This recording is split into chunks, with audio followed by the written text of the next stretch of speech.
नमस्कार, मैं हूँ doctor Payal Raghuvanshi, gynaecologist and fertility specialist Bhopal. Pregnancy में मैडम क्या हम तरबूज खा सकते हैं? जैसा कि हम जानते हैं, आज हमने पिछले वीडियो में आम के बारे में बात की थी। अब हम जानेंगे कि गर्भावस्था में तरबूज खाने के क्या बेनिफिट्स हो सकते हैं, या तरबूज खाना प्रेगनेंसी में सेफ है या नहीं।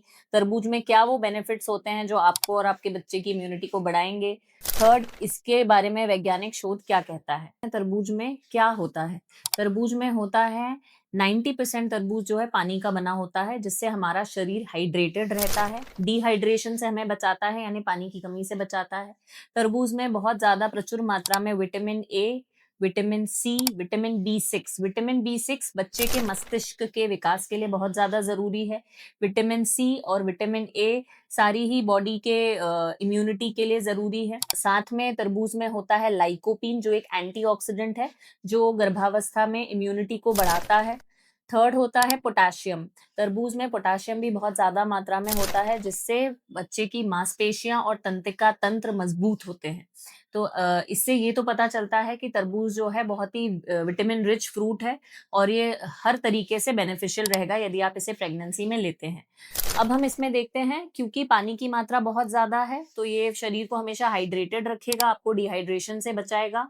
सेकेंडली, क्योंकि इसकी प्रकृति जो है ठंडी होती है, ठंडा होता है तरबूज, तो जो जिन महिलाओं को गर्भावस्था में एसिडिटी या मॉर्निंग सिकनेस के प्रॉब्लम्स हैं, उससे भी ये कुछ हद तक रिलीफ दिला सकता है। तरबूज में जो लाइकोपीन होता है, वो प्री एक्लैम्शिया के रिस्क को भी कम करता है। प्री एक्लैम्शिया एक ऐसी कंडीशन होती है जिसमें प्रेगनेंसी के कारण महिला का बीपी बढ़ता है। पेशेंट का, जो प्रेग्नेंट पेशेंट है, उसके बीपी बढ़ने के चांस को या बीपी बढ़ने को प्री एक्लैम्शिया कहते हैं। तो जो लाइकोपीन तरबूज में होता है, वो ये स्टडीज बताती हैं कि वो प्री एक्लैम्शिया यानी बीपी बढ़ने के रिस्क को कम करता है। इसमें जो पोटेशियम होता है, वो लेग क्रैम्प्स, जो कई बार गर्भावस्था में महिलाओं को लेग क्रैम्प्स यानी कि पैरों में ऐंठन महसूस होती है, तो ये जो पोटेशियम है, इसको लेग क्रैम्प्स को कम करने में हेल्प करता है। और विटामिन A, B6 जो बच्चा है उसकी मस्तिष्क की ग्रोथ और इम्यूनिटी को बढ़ाता है।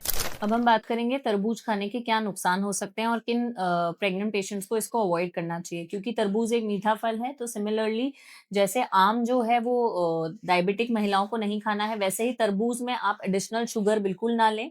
उसको नेचुरली जैसे खाते हैं वैसे ही खाएं। और जिनको गर्भावस्था के दौरान डायबिटीज है, जिनको प्रेगनेंसी में डायबिटीज का प्रॉब्लम है, या प्री एग्जिस्टेंट डायबिटिक हैं, या फिर वजन ऑलरेडी ज्यादा बढ़ा हुआ है, ओबीज महिलाएं जो हैं, वो तरबूज को रिस्ट्रिक्टिव फॉर्म में खाएं, यानी बहुत ज्यादा नहीं खाना है। अब सेकेंडली, कुछ मरीजों को एसिडिटी के इश्यूज होते हैं। यदि बहुत ज्यादा एसिडिटी है, तो भी आपको इसका ज्यादा सेवन अवॉइड करना है।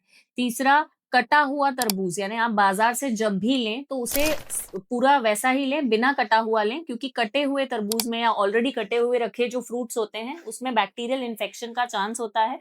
तो ये आपको बेनिफिट से ज्यादा इन्फेक्शन कॉज करा सकता है, एलर्जी हो सकती है, इनफैक्ट इन्फेक्शन हो सकता है इसको खाने के बाद। तो जब भी लें तो उसे आप घर में ही लें और घर में ही काटें और तुरंत खा लें। उसे कटा हुआ घर पर भी ज्यादा समय का कटा हुआ तरबूज आपको नहीं खाना है। आपने लिया, उसे काटा और तुरंत खा लें। और इसे कब खाना चाहिए? तरबूज जैसा फल जो है, आप इसे कभी भी खा सकते हैं। इसमें कोशिश करके सारे जो फ्रूट्स हैं आप दोपहर में, सुबह या दोपहर में ही खा लें। रात को एकदम कोई भी फ्रूट को आपको अवॉइड करना है। साथ में इसके कोई भी मीठी चीज, ऑलरेडी आइसक्रीम या बहुत ज्यादा मीठा, इसके साथ आप अवॉइड करें। ये याद रखें कि प्रेगनेंसी में आप सारे फ्रूट्स थोड़े थोड़े मात्रा में खा सकते हैं। जो भी आप लेंगे उसे रिस्ट्रिक्टिव फॉर्म में लें, यानी 1 या 2 तरबूज आपके एक दिन में काफी हैं। इससे ज्यादा सेवन प्रेगनेंसी में बेनिफिट की जगह नुकसान पहुंचा सकता है। आशा करती हूँ इस वीडियो के माध्यम से आपको तरबूज से रिलेटेड जो भी क्वेरीज होंगी वो क्लियर हुई होंगी। यदि और कोई क्वेश्चन है तो हमें कमेंट बॉक्स में जरूर मेंशन करें। Thank you.